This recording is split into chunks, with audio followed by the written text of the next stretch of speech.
मान करा, रिलॅक्स, मान, रिलॅक्स, सेम पोझिशन. तुला काय ते इथं दुखतं. बस इथे दुखलं का? हो. ओके. ही ना दुखते बघा इथे, हा पाय दुखतोय इथे. उठून बसा, सारखा खाली, पाय खाली करा. आता तुमच्या मानेमध्ये चौथ्या, पाचव्या आणि सहाव्या मणक्यात गॅप आहे. कमरामध्ये L4 पाहिले पाहिजे. दोन्ही ठिकाणी वरची खाली सरकली, कार्टिलेज असतं ते हळूहळू फाटून बाहेर आलं. म्हणून इथून ब्लड सर्क्युलेशन डोक्याला, छातीला, पाठीला, शोल्डरला, हाताला होतं. तसंच कमरापासून ह्या पायाला होते. म्हणून मानेपासून आर डोकं दुखतं, छाती दुखते, पाठ दुखते, हात दुखतो, आर डोकं दुखतं, बसून उठले का चक्कर येतं. तसंच कमरापासून उजवा पाय दुखतो, जड पडतो, रग लागते, कळलं की मग येतं. जास्त उभं राहता येत नाही, जास्त मांडी घालता येत नाही, जास्त उभं राहता येत नाही. यालाच म्हणता सायटिका प्रॉब्लेम, याला म्हणतात सर्व्हायकल स्पॉन्डिलायसिस. याला 3 दिवसांनी फरक पडेल, 10 दिवसात कव्हर होईल. 1 मिनिट.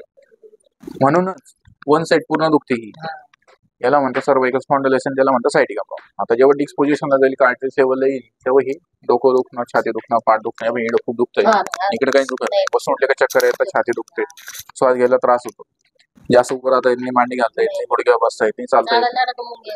यालाच म्हणतात सायटिका प्रॉब्लेम. याला 3 दिवसांनी फरक पडेल, 10 दिवसात कव्हर होईल. हात खाली घ्या, खाली हात घ्या, खाली कुठं असं मारला.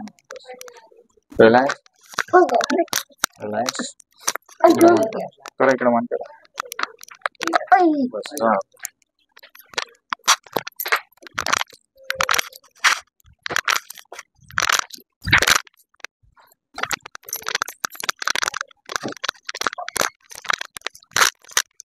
Loose loose loose.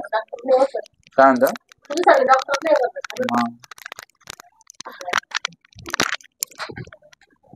आता बाहेर बसेल डॉक्टरच ऐका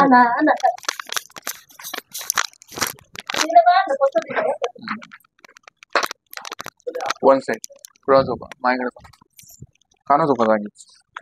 करा अशी आहे, कमरावरती हात, रिलॅक्स, सेम पोझिशन, पाय इकडे, डोकं इकडे. उठा उठा उठा उठा, इकडे डोकं करा, डोकं इकडे,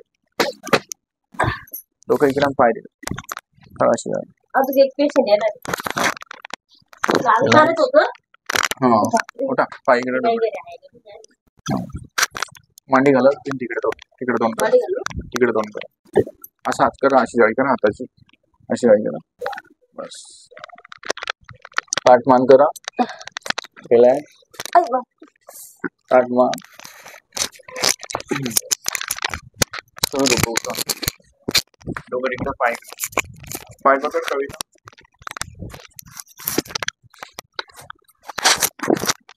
हात पुढे, रिलॅक्स, रिलॅक्स. झालं. यांचं उजी साईड पूर्ण, कमरेचं सेट करा.